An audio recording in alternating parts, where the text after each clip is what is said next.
Just in case you've been wondering, how best can you get a liquor license in South Africa so that you can run either a bottle store, a shebeen, a tavern on top of your real estate? Welcome to the TJ Tribe, where we talk about business here and particularly about real estate. And what you can do on top of the real estate, it's many things. We've spoken here about student accommodation, we've spoken about professionals, we have spoken about running a clinic on top of your real estate. Today particularly, we are wanting to zone in onto the subject of liquor license. Why am I jumping onto this conversation? It's because there's just a lot of confusion around it, and I thought let me bring out my good friend Dumisani, who's a town planner, to actually explain to us that if I'm to buy a property down the road in the township or down the road in the suburbs, can I be able to turn it around into a liquor store or into a liquor establishment, and thereafter I can run my business there, and obviously I'm running it on my business of real estate. For some of you might not know, the company McDonald's, right, their proper business is real estate. However, they run burgers on top of it. So here, my friends, when you hear me talk about anything else, the undertone of that, it has to be real estate. So Dumisani, welcome, how are you? I'm well, yourself? Right. I was wanting to apply for a liquor license the other day, and then they told me that you're a foreigner, you're not allowed to apply for one. And I was like, but that's discrimination. I'm already a permanent resident, and my wife is from here, my children are from here, but they said no. And then I started investigating a little bit more around liquor licenses, and then I realized that, it's a Pandora's box. There is so many things that are needed, required, and depending on who you're talking to, which province, there's so many different things. And I said to myself, no, let me come back to someone else who knows how best to do these things that are run.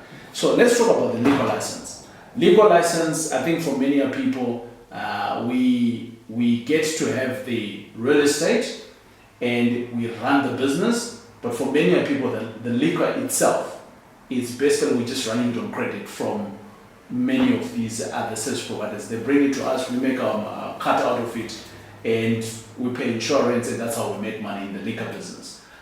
This is based on my minimum research that I've done, but I know that there's many models out there. But let's talk about the licensing part of it, which is most importantly for us, because we want to run businesses that are compliant. So Dumisani, how best can we get our real estate to be compliant and have a liquor license? Thank you, TJ. This will go back to some of our previous conversations that we've had. Right. Everything starts on a land use. So you need to have rights on a piece of land. Okay. So everything will still go back to a piece of land. Then you need to have rights to operate whatever, whether liquor license, whether a school, whether, okay. However, for a liquor license... Well, when you're saying a piece of land, it might be an existing property, actually. Yes, okay, yes, cool. yes. So when you come to things like licensing, okay, so first you get your land use rights in place, right. Then you apply for a liquor license. So there's different types of liquor licenses, okay. You'd have the shebeens that you normally find in the so-called townships, even though a township it's any other formal development in the I saw a shebeen in Rivonia the other day. I think it's called White Boy Shebeen. Yes, so you'll have shebeens, you'll have what we call taverns. Right. Then you'll have liquor stores, which are also previously known as bottle stores, where they sell its takeaways. So your shebeens and your taverns are normally the sit-ins.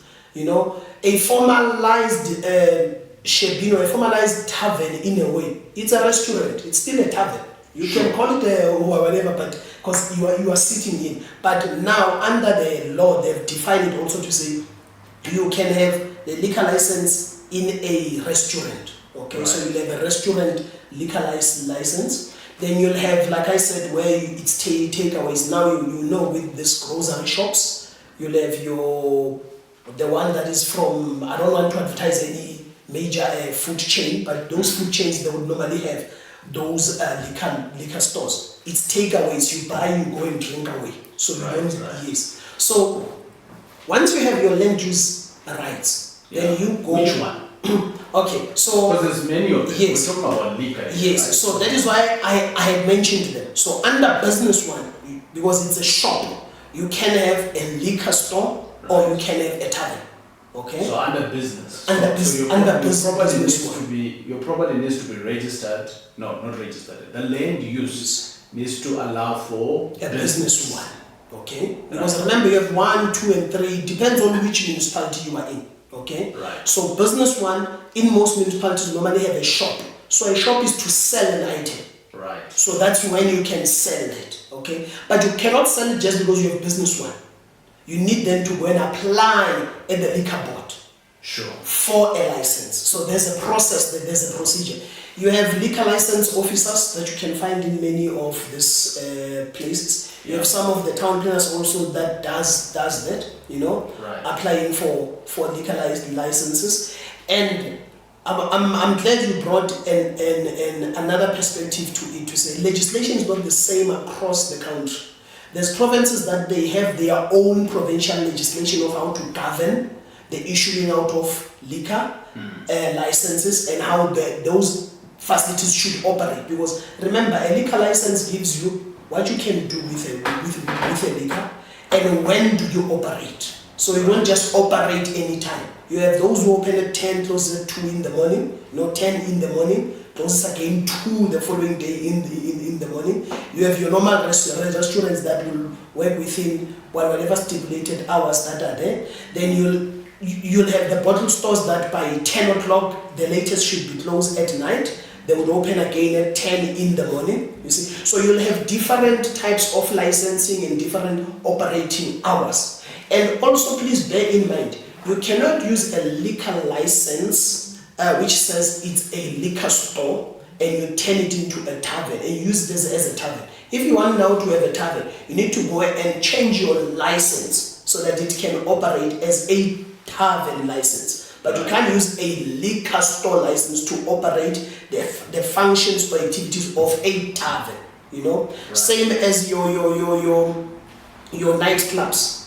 They have a club liquor licensing, So every facility or every establishment will be categorized accordingly and how they have to operate. And should you be found not operating it the way it's supposed to be, the liquor board has the right to withdraw it from your facility.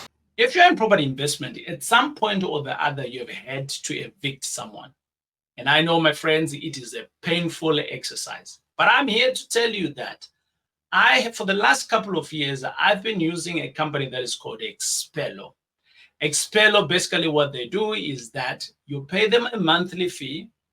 And over and above that, whenever you get a delinquent tenant, they will come and evict that individual free of charge, because obviously you've been paying, right? And over and above that, you don't have to do anything.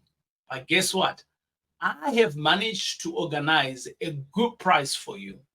And the link here that you're seeing, which is called xpello.link./TJ Tribe, gets you a great discount from Xpello.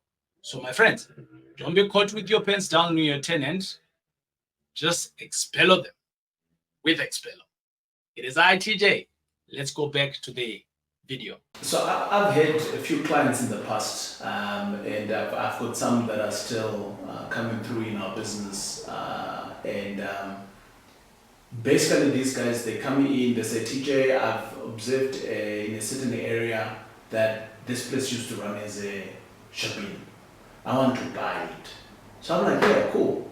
Can you run a shabin or a tavern or whatever it is? And they say, yes, they want to do that.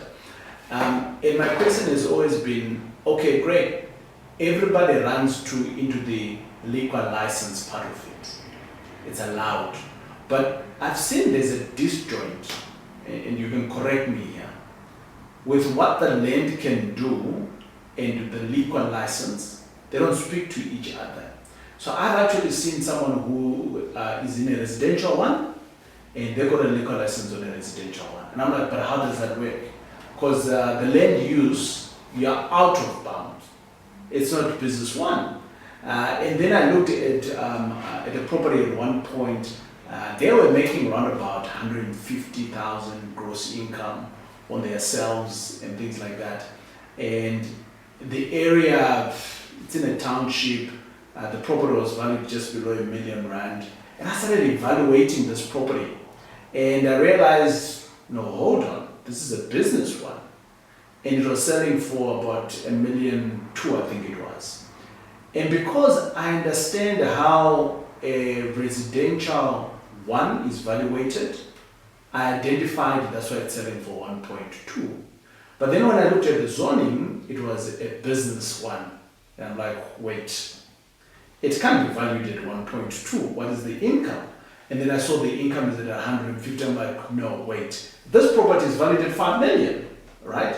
So someone comes through to me and then we do that analysis. And then they said to me, TJ, this property can't be 5 million.